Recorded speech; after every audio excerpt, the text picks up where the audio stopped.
Pernah terjadi kah?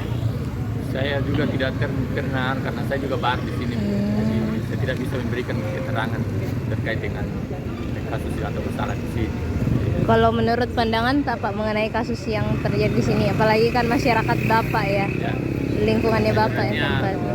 Ini yang artinya tidak bisa memang dikerjakan seperti ini. Artinya tidak sesuai dengan standar. Tapi sebagai pemerintah di kecamatan, saya tidak memberikan seperti apa karena ada pemilik hotel yang artinya dilakukan kontra dengan pihak pekerja. Ya, seperti itu. Jadi saya tidak bisa memberikan keterangan seperti apa masalahnya.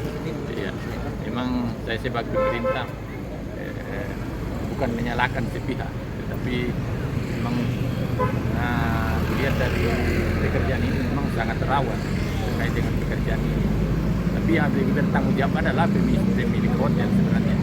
Iya, terima kasih. Iya, terima kasih Pak.